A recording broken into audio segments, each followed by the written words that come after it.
Hello, everybody. Welcome to the off-season edition. Free agency just happened. Kind of boring for all of us, but we'll talk about it today on the Snipe podcast. I'm Aiken Calkins with the great Sean Wallace. And Sean, as always, let's kick off. What are we talking about today? All right, well, before we start talking about the offseason, I got to tell you, congratulations to the Penn State Nittany Lions. Just a little over 10 years ago, they were classified as a club team, but now they have superstar Gavin McKenna on their hockey team. Look, you can argue that he's the next Connor Bedard or whatnot. He certainly is one of the best prospects in a long time. And I'm telling you right now, Gary Bettman's rigging the draft lottery for the Penguins to get McKenna. Say what you want. Gavin McKenna is going to be a Penguin. I don't care where the Penguins fall out of the playoffs next year. Gavin McKenna is going to be a Penguin. But, hey, congratulations to the Nittany Lions. That is awesome. I mean, just a little over 10 years ago, just a club team, and now look where they're at now. So pretty cool. Just want to throw that out there. But, yeah, we're talking about NHL free agency today. Look, yeah, listen, not the most exciting free agency, but listen, if you wait another year, next year is going to be ridiculous. But for now, let's talk about the signings that we have this year. Starting off with the big fish, Mitch Marner. Aiden, what do you think about this? We both called it on our first episode. Go back and watch our first episode. We always say that the Golden Knights, for whatever reason, somehow managed to get the big fish. This year is Mitch Marner, and wow, look, they did it. They did it, to no one's surprise. There was no we. It was all him. No, you said it too. You said, listen, they always manage to find the loophole with LTIR. We said that there was a shot at the deadline they could get Rantanen. We both said that. And, yeah, a few months later, free agency, Mitch Marner's out there, and they go and get him. They make a sign and trade. It's unbelievable. Well, it's a good deal for Vegas. They get him at a lot cheaper, 8 years, $12 million per, than I already thought. Or 7 years, 7 years, $12 million per. Good deal for Vegas. They only have to give up Nick Waugh in the deal. It was 1-for-1 with Toronto. And Vegas, they do it again. It just feels like every offseason there's a big name free agent. They're either top two or acquiring them. I mean, look at it. They trade for Mark Stone. They signed Alex Pietrangelo, who unfortunately probably will never play again after an injury. They trade for Jack Eichel. They get Marner. They continue. They trade for Noah Hannafin. They continue to just get all these studs and just build this team. Yep. I hate Vegas, but I applaud them for everything that they've done. That to build this kind of like dream team. It's just fantastic. And to add Marner alongside a guy like Eichel or possibly a Stone, that top six in Vegas, who really didn't need that much help because Pavel Dvorak, he's been good, and Barbashev, that really didn't really need another guy, but they do it and they're able to move some guys around in the top nine. Vegas is going to be a good team, and they're going to be an instant cup contender like every year, but I think they'll have a chance to go further and maybe win that second cup. Yeah, and you mentioned how good the Golden Knights are, and it makes me think of the Seattle Kraken because, a few years after the Golden Knights came in, the Kraken came in, and they had a perfect blueprint to follow, and they went their own way, and they've been pretty bad the last 4 years, except for their second season. But I just look at the Kraken and think, man, how could they not get it done like the Golden Knights? I mean, the Golden Knights front office is absolutely unbelievable. We've said that time and time again. They're unreal. Absolutely unbelievable. And, I look at this Mitch Marner sign and trade, and it's like they do it again. There's not much else to say. They're absolutely unbelievable. And, to people like you who hate them, I will tell you this.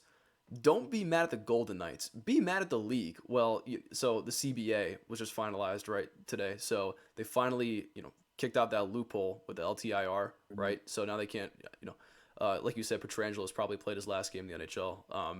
It's going to be a lot harsher towards cap. Yes. You can't utilize it as like a tool to like, oh, Mark Stone just got hurt because he's got the flu for 6 months. Oh, right. Here's a new shiny Tomas Hertl. Yeah, I was going to say, let's trade for Hertl. Gone. That's gone. That's out of the way. That's done. I don't think it'll be as abused anymore. I think it'll still be a little bit, used, but I don't think it'll be abused to take a guy that's making $6, $7, $8 million in cap and like, oh, now we can put a guy here that makes $6, $7 million in cap and have enough space to, and he's conveniently ready for the playoffs. So right. And to your point, I think I would be a lot angrier had they beat us in 2018 in the Cup. But since they didn't, I have nothing against Vegas. But I do see where you're coming from. I have nothing against them. I think they're doing a fantastic job. My hatred doesn't come to Vegas as, oh, they exploit the rules. Partially, yes. My hatred for Vegas comes from one guy that plays for their team that all of Buffalo Jack doesn't Eichel. like. Yes. No, I So liked Vegas when they came. I liked Vegas when they came in as an expansion team for everybody out there. I liked Vegas. I didn't care who won the cup in when Washington did. I didn't. I was okay with both teams, honestly. But then, Vegas took Jack, and I loved Jack, and then Jack said some not so nice things about the city because he still hadn't put his big boy pants on yet. And well, you don't go after my city, so fuck Vegas, or excuse me, screw Vegas, and um you're gonna edit that one out screw Jack yourself, Eichel. Aiden. Just kidding. I I got said you. fun Vegas, Fun fun Vegas. Vegas. It Fun wasn't Vegas. We love fun Vegas. Very Vegas. fun. Anyway, Very fun, especially when Buffalo beats them 6 or 7-2 at home. yeah, Anyway, but credit to the front office for doing their thing. They're taking advantage of the league's loophole, or at least they have been. They're probably not going to anymore in the future. Yeah, I can't blame them. They're doing a fantastic job. All right, on to our next signing. We have Nikolai Ehlers signing in Carolina for 6 years, 51 million. That's an average salary of 8.5 million. Oh man, what do you yeah, think about this one, Nathan? sad. Um, Sad. sad. Uh, yeah, as a Sabres fan, that AAV makes me really upset. Maybe they could have had a chance at him, but obviously not because he wanted to be in Carolina. As we all kind of thought he would be there, as we said in our prediction show that he'd be in Carolina, and we were right. AAV is really lower than I thought it was going to be, and it's a good deal for Carolina. As we both said, they needed to beef up this top six with some speed and some skill, and they certainly do that with Ehlers. I mean, he here last year only 63 points, but only played 69 games. But we all know Nikolai Ehlers is um, a really good underrated player. And I think it's a great signing for Carolina. Putting him alongside possibly Aho and Svechnikov, or even putting him on the second line next to Logan Stankoven is going to be a really big improvement for this Canes team that just can't get over the hump. It's a great contract, and Carolina gets a hell of a player here in Ehlers. Okay, so here's my thing with Ehlers. No doubt he's underrated. I get that, but I feel like Carolina was kind of screwed either way, and let me explain why. They really needed that big fish like Mitch Marner. I know Ehlers was considered that big fish in this free agency, but does he really put them over the top for next year, right? If we're talking about next year's playoffs, how much does Ehlers really put them over the top? They got Stankoven locked up for 8 years. That's great. I feel like when Mitch Marner went to Vegas, it was almost like, oh man, now Carolina can't, push forward. Now they can't make that next jump in the playoffs. They got Ehlers, which is great, but how much does he really move the needle? And I look at his contract. Yes, dude, 8.5. That's a ton. That is a ton. For a guy that scores 25 goals a season. Um, you know, my thing is like, does he even move the needle that much? The length is fine, 6 years, but halfway through that contract when he's 32 years old, is he still going to produce the same? Is he still going to be all right? Will they have to trade him down the line on the last few years of his deal and retain salary? For a guy who's 29 years old now, it's going to be interesting. So hopefully it benefits him in the next few years, because if it doesn't, I don't know if their window's going to close or how soon it's going to close. But he's no spring chicken. So we'll see what happens. I'd be really curious to see what Carolina does next season. I don't. I think it moves enough of a needle because he does show up in the playoffs. Um, he had 7 points in 8 games this year, and he's been pretty decent in playoffs for when he's been longer rounds.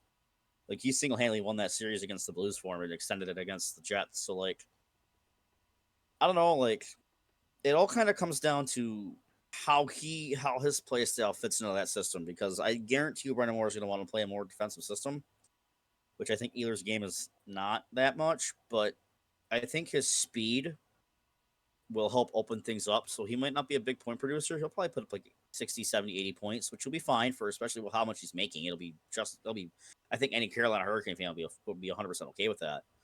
But I think his speed and his play driving ability is going to open up this offense for Carolina, which is really what's been biting them in the playoffs, is they can't score because they're playing in these such defensive games. And then once their team starts scoring, they can't keep up. That's what bit them against Florida the last couple of years, is that they can't score. Yeah. Um, so I think Ehlers will help open up the scoring game a little bit. It all kind of comes down how he fits in the system, which I think will be fine. Because unlike Rantanen, he's a play driver. Rantanen's not really a play driver. Rantanen's more of a scorer more than a play driver, whereas Ehlers is more of a play driver. And he can make plays to get guys open. So that's where I think the difference between him and Rantanen would be. And obviously, Carolina's got a lot of great shooters. but they don't have a lot of play drivers, and they get a play driver in Ehlers. I think it's a good signing for them. Well, as you said, longevity, we'll see, but as long as he can continue to play a high rate his game, I think he'll be fine for years until and when we look at 8.5 million for a guy like Ehlers, like that's not much. Yeah. You know what? Yeah, that's a great point. Yep, that's all true. So yeah, like I said, Carolina needed that big fish. They got their guy supposedly. We'll see how much he moves the needle for him down the line. Moving on to our next big signing. If you had told me at this time 2 weeks ago that Brock Besser would still be in Vancouver, I'd slap you in the face and say you're crazy. But yet here we are. Brock Besser signed a 7-year deal to stay in Vancouver. It's 7.2 million a year. What do you think about this one? Excellent deal for Vancouver. I can't believe they got this done. Me too.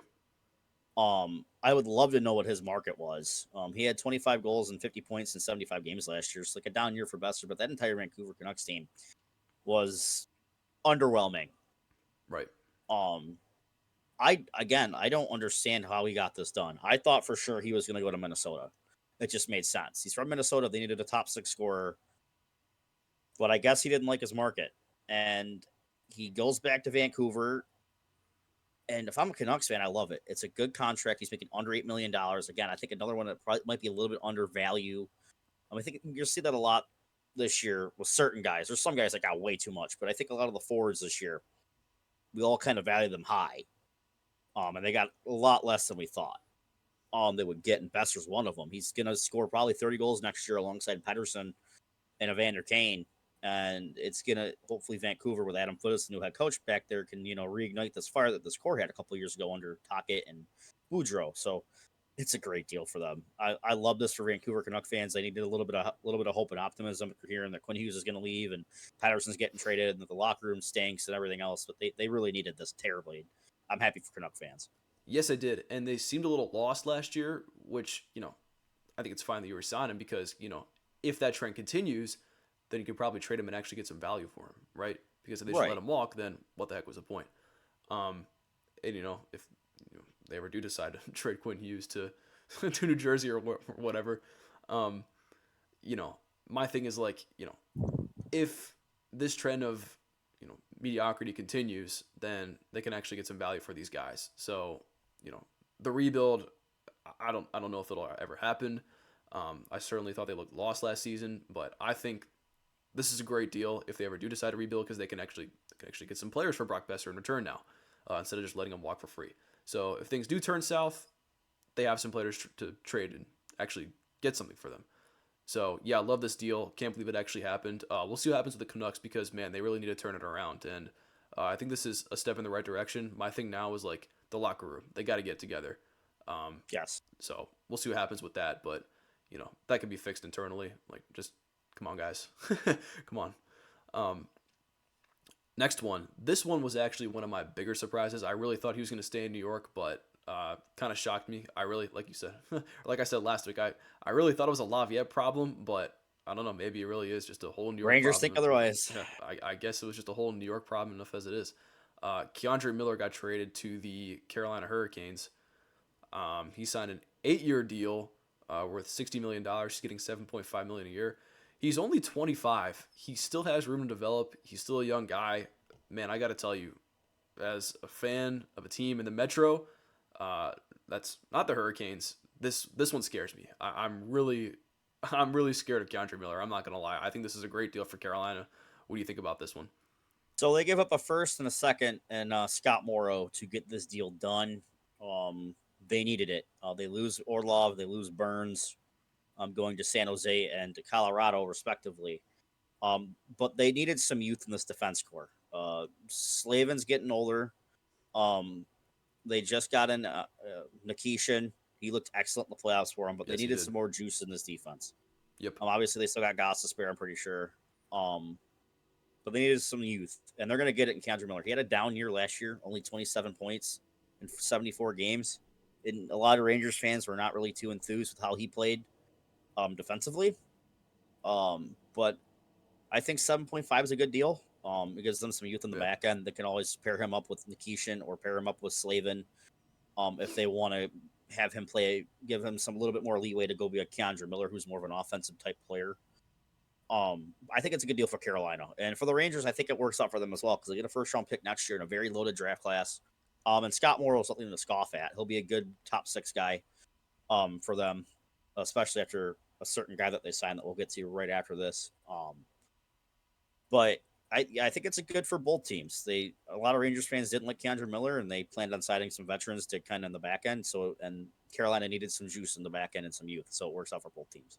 Yeah, no, I agree. And you mentioned they need some youth. That's exactly what they got because Dmitry Orlov. I mean, I think in that Florida series, he may have let in like 3 goals just by himself. Like He was not good. he no, he didn't give Carolina any help whatsoever. He wasn't good at all.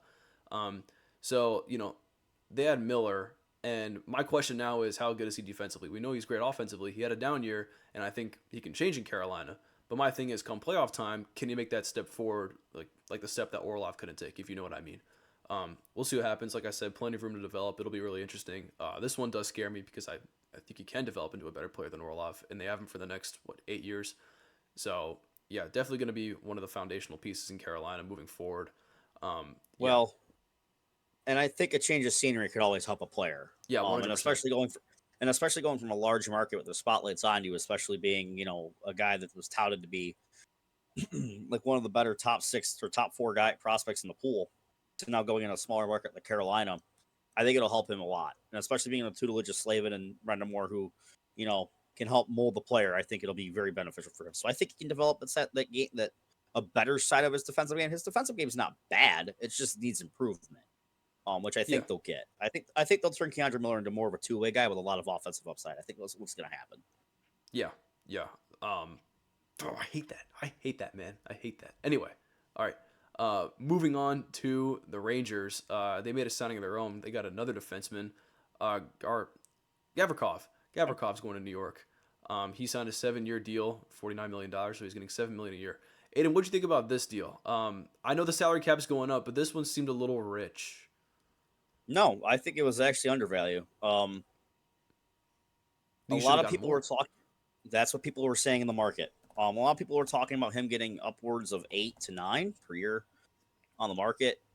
He goes 7, and I think it's a good deal for New York because they've got Adam Fox, offensive guy. They've got Braden Schneider, who can play a bit more both. I think he'll be more of a defensive guy, but he's got some offensive pop as well. But they needed a partner for Adam Fox, and they'll get that in Gavrikov. And he's going to be very defensively sound, which is something this Rangers defense terribly needed last year. They're going to get it this year, and I think the contract value is good. Defensive defensemen usually have a longer shelf life than the NHL.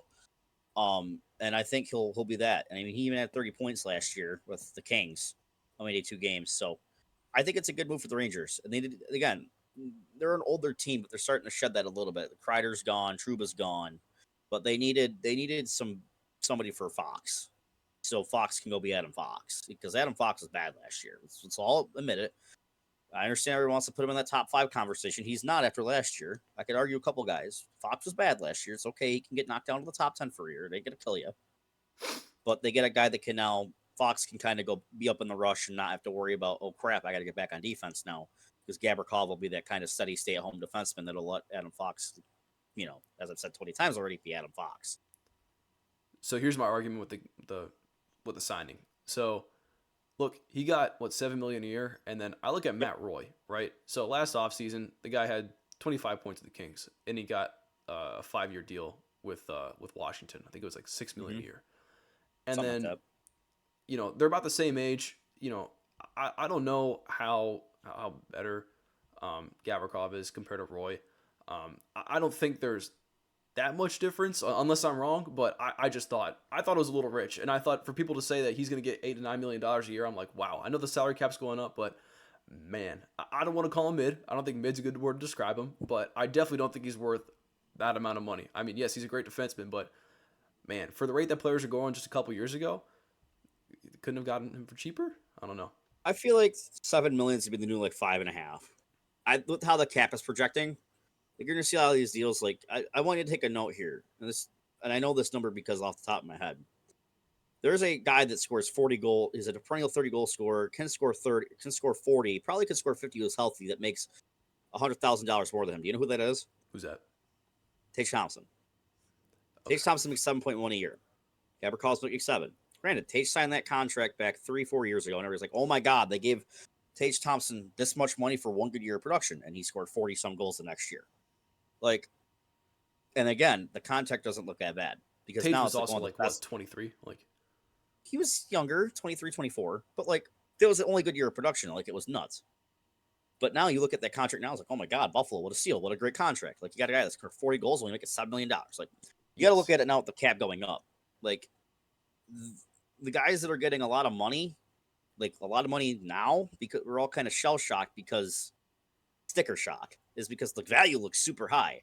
But if you look at it in terms of where the cap's going, it's going to be over $100 million in the next couple of years. yes, That contract's not going to look as high when you see guys getting 15, 16 million per year here. yes, Like and people no. are going to be So sorry to interrupt, but I do agree with you. My thing is like I think they signed Tage to that contract because they knew he was only going to get better. He was younger, right? There was only room I to grow. agree. But Gavrikov is what he's going to be 30 next year. How much room does he have to grow? So that's my only thing Well, with that. But no, I see what you're saying. it's not necessarily a growth thing with Gavrikov. It's know what you're going to get and how long you're going to get it. And I think that, as I said, I think defensive defensemen have a little bit longer of a shelf life. Hell, Cody Cece's still getting paid $4.5 million. We're gonna get We're to going to that talk one about him. next. We're talking that one next because this signing made LA panic, and they didn't panic in the right way. I would have liked Quentin Byfield for Bowen Byron, but here we are. And reportedly they're still in on him, so Quentin Byfield will take him. Thanks, or Adrian Pepe. I don't care Yeah, either or. in your dreams, buddy. Yeah. I dreamed about JJ Paterka not getting traded, and here we are. Um, um, but I think it's more of a situation where they know what they were getting out of Gavrikov more than what they expect him to grow into. They know they're going to get a reliable guy that's going to be able to lock down their defense in the top four in the PK, and that's what they're going to get out of him. And I think that's exactly what New York needed. So Yeah, I don't disagree with that. We'll see what happens on the line, whether his production decreases or we'll see what happens. But yeah, could be good, could be bad, boom or bust. We'll see. All right, next player I want to talk about. Your losers of free agency. We just mentioned him. Cody Cece signed a 4-year deal with the Kings.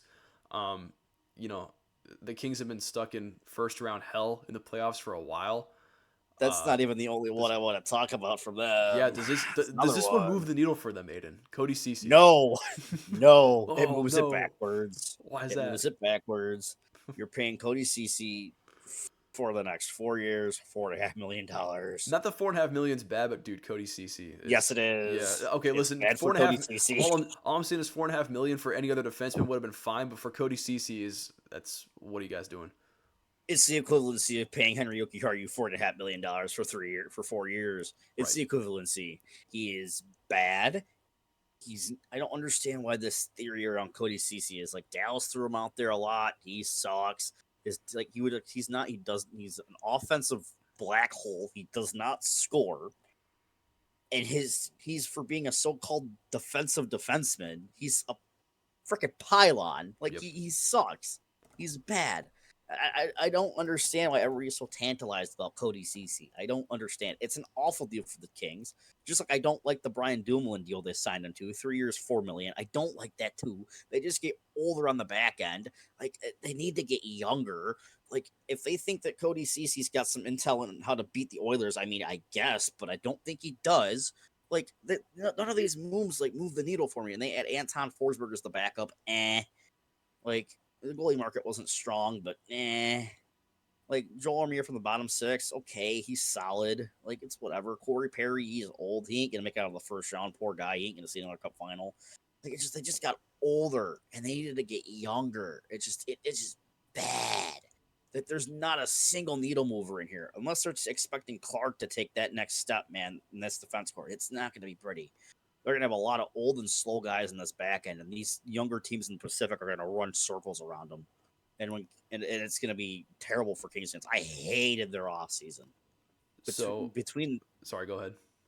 between them and Boston, who we'll talk about in a second, I think those are the worst two. Like as a Sabres fan, and our offseason has not been great so far. Man, LA and Boston really screwed the pooch this year, I think. Just personal, I don't like them either way. There's I don't another know about loser. you. Sorry. I don't know how you think about what LA did. I'd like to get your kind of opinion on it. Maybe I'm being too harsh. I did not like it at all. No, I don't like it at all either. And they made some front office moves in the offseason. So I don't know what direction they're headed. They seem kind of lost. But if you really want to get past the first round, this was not the move to make. This wasn't the move to make at all. Well, obviously, Frank Saravalli. Um, Yeah, you know, good you friend know that Frank.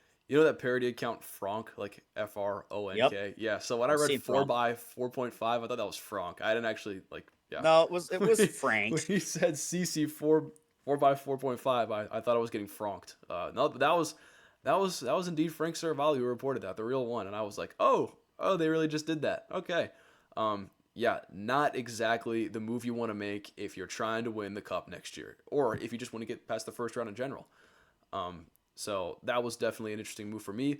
But if you're done talking about the Kings, there's another loser that I want to bring up. Not What? maybe they didn't lose as much as the Kings, but one team that I really wanted them to take a step forward this offseason, but I feel like they kind of got desperate and they made a couple moves that I didn't exactly like. They trade Zegras, they acquire Kreider from New York, and they got Truba at the deadline this past year. And then they signed Mikael Granlund to a 3-year deal worth $7 million a year. Now the length At the, isn't bad, especially at his age, no. but $7 million? Yeah. Hmm. Yeah. We're I desperate. looked at We're desperate in Anaheim. you and I think I texted you. That's as soon as the signing came in. I'm like, for Mikael Granlund. I'm like, okay, he was a good player. That value is absurd. Oh yeah. Um, this is more your topic here, so I'll let you go first. But yeah, there's some other news about Anaheim as well that's coming out. I That's Ducks fan in a tizzy. I feel as if they feel like they can really compete this year. Now they have a new head coach Obviously, in Quinville, so they go and make the signing, and I don't know how much you're really going to get out of him. Maybe he sucks in Anaheim. I don't know. We'll see. But $7 million a year. Look, I know they lost out on a couple people. Apparently they had interest in Marner, which I don't know how they're going to make that happen. Um, but I feel bad for the Ducks, man. I think they're just in purgatory. I don't know what they can do to get better. I feel bad for them. Small market, but I don't know what to say, man. I just I don't I don't know. I guess getting rid of Zegers made sense. Then they acquired yeah. Kreider and they acquired Truba, and I'm like, so what are you guys trying to do here? Because on one hand, it's almost like they're not trying to compete and they're just trying to rebuild and just I don't know retool or whatever. Trying to get veteran experience. Yeah, but I feel like you can do that without getting guys like Kreider and Truba, guys that actually move the needle, right? Maybe Kreider will turn it around. I have no idea. I think Um, you're maybe, underselling Chris Kreider a little bit. maybe I am, but I A feel like he's little only bit. going to get worse. I don't see him getting any better, honestly. Or maybe, like I said, maybe he does turn it around. I have no idea. And then same with Truba. And then they trade Zegras. So it's like, are they trying to win or what are they trying to do here? I know they're a small market. I know they struggle a little bit, but I just don't know. I thought they could make some moves this offseason to try to, you know, get better. Maybe move the needle. Maybe try to make a playoff push this season. But So I feel like there's no way that's going to happen now. my thought process was like, okay, if you trade Zegras, then you're trying to look for a third line center. You're looking for a 3C. Because my theory was going to be probably McTavish one, So I was going to say what's happening with and McTavish. reportedly he's not happy. I wouldn't be either. Um, Yeah, that's exactly what I'm saying. um, and then they signed Granlund. I'm like, okay, so now you're making McTavish the 3C, and he isn't going to want to be the 3C. Yeah, I didn't even get to him. I totally forgot about that. I thought it would be him and Oscar Carl or Leo Carlson would be the 2C. Um, and then you'd bring in a third line center. If you're paying a third line center $7 million, that's not a good financial investment, in my opinion. You could have went out there and got a guy like differently. Like case in point, we'll talk about the Sabres here in a second because Aiden's got to talk about the Sabres every episode. But Ryan McLeod, third line center, got paid $5 million a year. Great contract. Yep. Like, granted, very younger, but like arguably one of the better third line centers in the league. Got Right. paid $5. Good contract, especially with the cap going up. I'm not paying a 32-year-old Mikael Gronlund after having an okay year at Dallas. Yeah. And dude, $7 million. listen, I get the veteran experience thing, but dude, there are some unks on this team. Like, there's not a There, youth movement going on here in Anaheim. Like, there is, but they're just getting squashed up by veterans. I don't know if all these guys move the needle or what. I just it's gonna be very interesting to see. I can't tell if But they're trying to win or not because if they are, that, it's a little but confusing. that makes you think. Now, remember they took Beckett Seneca last year, third overall. We all Yes. kind of were like, "What the hell?" Yeah. Does that mean he's not going to be ready for the next couple years if they're making these I additions for guess veterans now? not. I guess not. I guess not, because I would think because they got some good young prospects in the system still. I mean, their defensive core is coming up, which is why they really haven't added much defensively. But offensively, besides McTavish, Carlson, and Gauthier, there's not really anybody on this roster that's prospect wise that's come up. Right. I forgot who they drafted this year. Want to McQueen. refresh me and then do that. Roger Roger McQueen. McQueen. He's not gonna be ready for a couple years as well. And Seneca, I also don't. If they're pivoting in the direction of veterans, that means he's also not gonna be ready for a couple years too. I think that Quenville is a good coach, and I think he's a good fit for him. But them trying to be this ambitious, them trying to do what Buffalo did years ago, which is try to fast track a rebuild, it don't work, and it's not going to work and it's going to cost some players like McTavish, because he's not going to want to sign there, or he's going to request a trade. And as I said, the Zegers move I thought was fine because I think he had run his course, but Anaheim is just they're kind of tire spinning. Like they're trying to compete, but I don't think they're ready to compete yet. I don't think they're there, especially if Dostal regresses a little bit. Because if Dostal regresses, they're screwed. Yeah, no, I agree. Yeah, and they also have the inferior Strom brother. Everyone knows that Dylan's Yeah, better. Oh yeah. we all Anyway, moving on to your Sabres. They re-signed Ryan McLeod. You already mentioned this, 4-year, $20 million deal. Everyone at this time last year thought they got absolutely fleeced for including me. Savoy, but I think it's the other way around now. What do you think? Excellent deal for both sides. 4 years, 5 million. Man, oh man, we all love Clowder here in Buffalo. He was outstanding last year. His best year of his career, 20 goals last year. Just awesome. Great defensively on the PK. He can play anywhere in the lineup when it comes to the center, first, second, third. He can play it all. So versatile, and $5 million is it's a great piece of business by non-puck knower Kevin Adams. It was an excellent piece of business. Alongside, I did like the Alex Lyons signing as well. 2 years at like 1.8 per year. He's been really steady as a veteran, and I got a veteran goalie, and I wanted that. So, it doesn't force Devin Levi up. I thought it was a good signing too, and he had a media thing today, and he talked about it, and it made me love the signing even more. Um, they traded Sam Lafferty. I was happy that the inside infiltrator was gone. The bad man can no longer hurt me. Um, but then they decided to go sign Justin Danforth, and I'm like, why? Danforth's not a bad player. It's just we don't need any. I guess he's going to be a 13 forward making almost $2 million. So whatever. Danforth is going to be fine. I don't really care. It is what it is. But the big fish is still out there. Bill Byram has not been signed yet. He's been sent to arbitration by the Sabres, which means he can no longer get offer sheeted, which has been a rumor. I think he will get traded. I think it's probably going to be to St. Louis. We know how long Aiden has been on here, so don't put much stock into it because I don't have inside sources yet. But I think that's where it would go. He's going to go to St. Louis because they need a defenseman. They've been really hard after Byram, and now that they can't offer sheet him, probably what they're going to do. But we will see. Buffalo desperately needs a top six forward now after trading JJ Paterka, who forced his way out of Buffalo in a report by Friedman saying, yeah, he didn't want to be in Buffalo anymore. So the fact that Buffalo got back what they did makes that deal look a little bit better now, knowing that they didn't have any leverage in that deal. But yeah, I think Byram needs to go. If they run back this team without a top six forward, and I think they need to sign it, they need to get another defenseman. Hopefully, they can, finagle a way to get Timothy Liljegren out of San Jose because he's been reportedly on the block. That would be excellent to put him alongside Dahlin. If they got Neighbors or Holloway from St. Louis for Byram, and they go get Liljegren from San Jose, I would be confident in saying if the goaltending is good and the big players play, I would confidently say this team could be an 8 seed in the playoffs next year. But until that happens, they're going to be 15 years out of the playoffs. So, Man, listen, my thoughts on Bowen Byram, I don't have any. I literally have no idea what's going to happen with Bowen Byram. I didn't think they'd actually trade Baturka. I literally couldn't tell you what they do. Maybe they trade him to St. Louis. I don't even know who else he could go to besides St. Louis. I couldn't tell you. LA. Maybe they end up re-signing him. I literally couldn't tell you. I don't know what Kevin Adams is The thinking. I never know what's going on inside other, his brain, but I think you know it more than I do. So whether he gets yeah, traded or not, I unfortunately, have no idea. I'd be curious to see what happens with Byram. the other three teams that have been rumored besides St. Louis have been the Kings, the Flames, and this one's the most intriguing option to me, Vegas. No. There's a couple guys on Vegas, shove Ivan Barbashev that I'd love to have on Buffalo, but I'd love to swing a Barbashev and White Cloud for Byram trade for Vegas. I would be. Then we wouldn't have to go out and get another defenseman. I know Byram is Um, young and he probably still has more room to yes, grow, but he did have a down year last year, and I doubt that Vegas is willing to trade those two guys for a guy that they don't even know is going to rebound. I don't know if it's going to happen. I don't know. We'll see. I mean, again, the thing with Byram is he wants to be a number one defenseman somewhere, Good and luck, he's a little buddy. bit of Good luck. That's the thing. This yeah. is so complicated. Like I said, I literally have no idea where he could go. The There's so many issue with different sides to this, and it's just look, they're not all going to happen. Like someone's going to lose. in this situation. The issue with it is that if you when he was not alongside Darlene, his numbers are not good.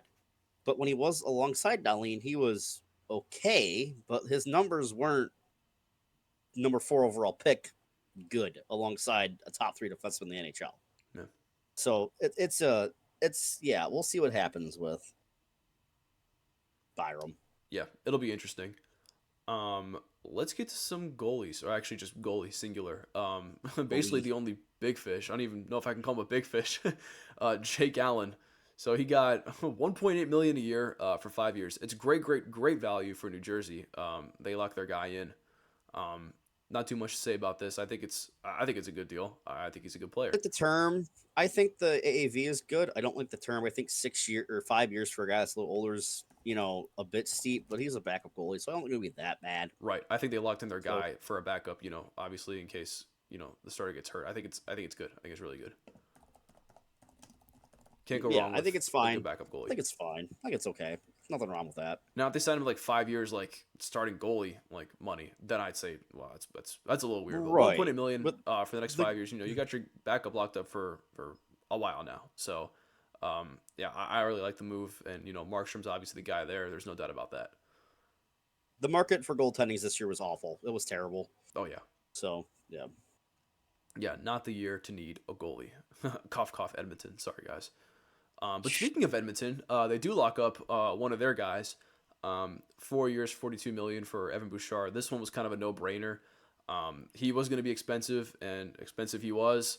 But not too much to be said about this. It's one of their core pieces. They needed him back, and they're going to try to make another cup push next year. And this is Yep. the guy they needed. AAV was about what I thought it would be. Term, not so much. I thought he'd get Yes. longer term, but reports came out that teams were willing to offer sheet and they were going to offer sheet. So Edmonton kind of panicked and just said here, which I understand they needed to keep Bouchard locked up. He's their best defender, even though people have some issues with his defensive game. He is probably the best offensive.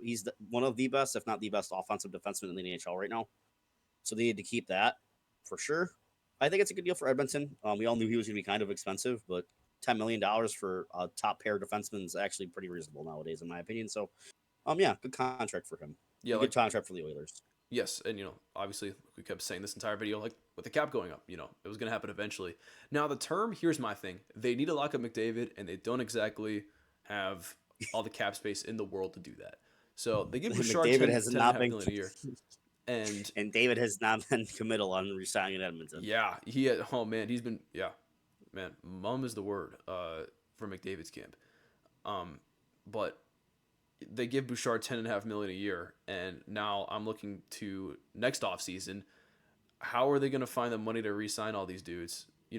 So now they have McDavid to lock up next year, and he's probably, like you said at the beginning before we even started, this is not an exaggeration when I say this guy could probably get 18 million a year with the cap going up. Like he is going to ask for some ridiculous money, and with the Oilers for how many guys they need to re-sign, I'm not even sure they have the money to re-sign McDavid. I don't know how they're going to find it. It'll be very interesting.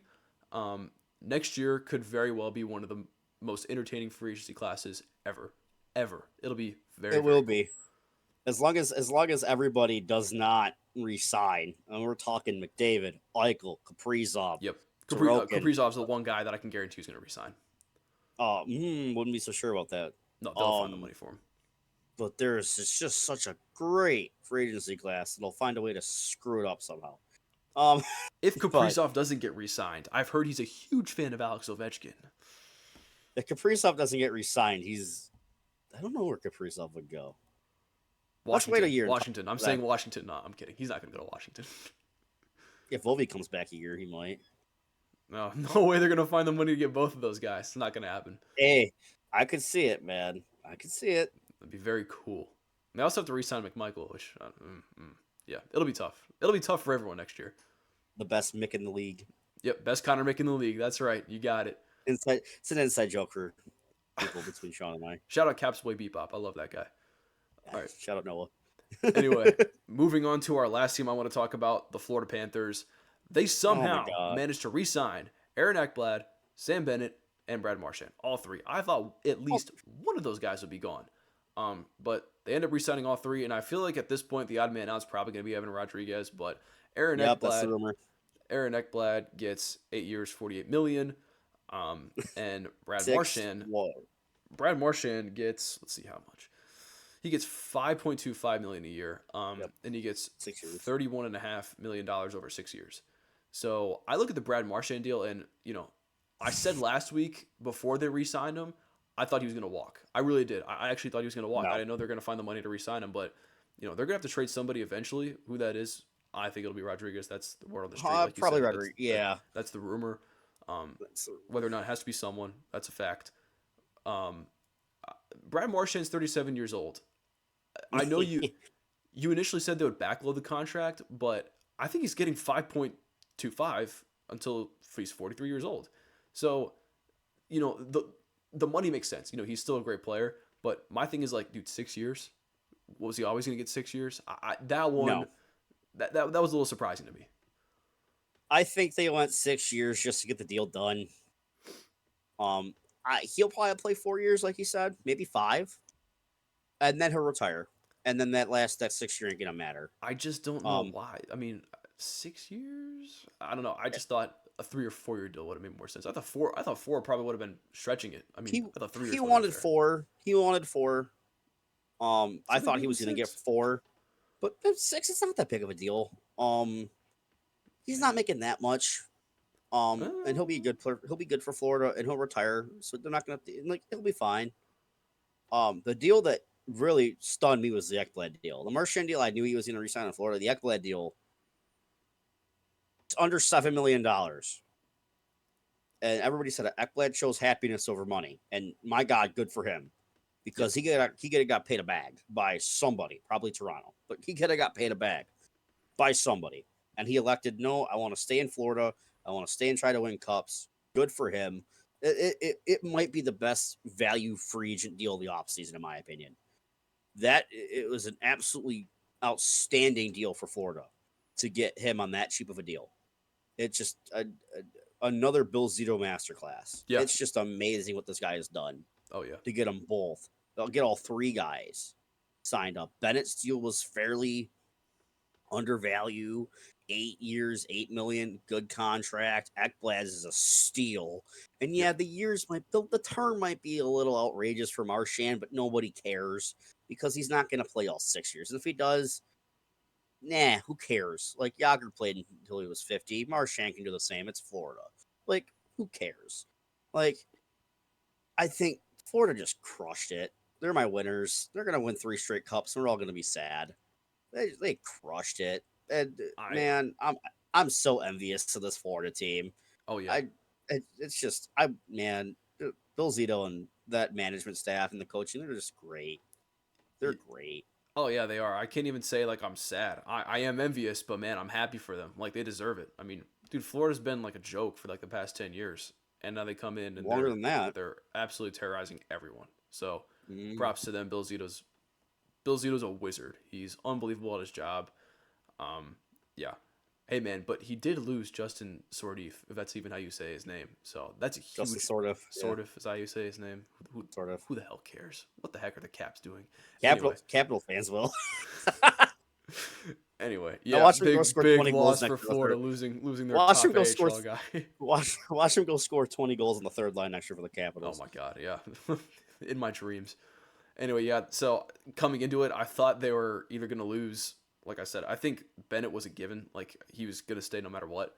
And then I'm like, okay, well they're gonna lose either Ekblad or Marchand. Probably Ekblad, and then Ekblad ends Yep. up taking less money, and it's like, wow, they really are really freaking good at their jobs. Really unbelievable. Anything else Well, you and want to add for our free agency recap? well, I just want to kind of touch on Florida just lastly. When you have a winning culture like that, it's very easy to keep guys at hometown Oh yeah, discounts. without a doubt. And Florida is utilizing that to the T. Yep. As much as people want to get mad at no state taxes, like there's a reason why people continue to go to Vegas. There's a reason why people continue to go to Florida and Tampa and Toronto to an extent because they're winning organizations. That's why guys take less money. That's why Ehlers took 8.5 to go to Carolina because he wanted to go to Carolina because they're a winning organization. Yeah. It's not just state taxes. It's also that players want to be on winning teams, have good culture. So I mean, props to everybody that signed contracts. I mean, a lot of the teams I think did a really good job outside of Boston signing nothing but third and fourth line grinders, and the Kings who are trying to get older in a young man's league. Dude, like I said, I don't even like I said this a couple episodes ago. I don't even know if Boston's trying to win. I don't even know if they're like in win now mode. They're I still trying feel to. like they're kind of in They're like a retool real slash rebuild mode right now. they're trying to win. Apparently, they think Tanner Janot and Mike Easyman are going to push them Well, over the they're hump. not doing a very good job, in my opinion. In my opinion. Sweeney's been terrible at his job for years. Just boys club keeps him around. The only team that I know is absolutely not trying to win, which is why I said at the beginning, Bevan's totally going to rig the draft lottery, even though, listen, I'm just joking. I know that's not a real thing. Gavin McKenna is going to be a Penguin. I swear. Crosby's at the end of his career. Malkin's out the door. I'm telling you right now, somehow, some way, by some voodoo magic, McKenna's going to be a Penguin next year at this time. I swear. I still swear by that. I know the draft lottery's not rigged, but Bettman with this weird voodoo magic is going to find a way to put McKenna in a Penguins jersey, and it makes me so mad. They're the only team not trying to win right now, and I know damn well what they're doing. It pisses me off. Damn it. Little does he know that the Sabres are going to win the lottery and draft McKenna. I would be so happy for you. I'd be very happy. You would be happy for. I'd be in terror because Darlene Thompson and Tuck would all be gone, and I'd be like, "Oh yeah, we got Gavin McKenna. Woohoo! Another 5 years of playoffs gone. 20 years. Yeah, whatever. Oh my god. Yeah.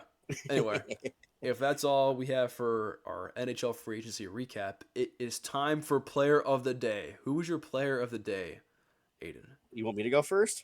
Yeah, Yeah, you always go first. It's my turn to give you one first.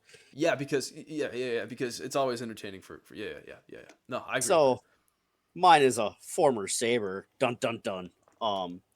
He was drafted 10th overall in the first round of the 2006 entry draft by the Florida Panthers. Played in Florida for 2 years, from 2008 to 2010, to where he was traded to Chicago in 2010-11, where he spent a few years up until 2012-2013. Then he moved on to Winnipeg for 2 years, Calgary in 2015-16.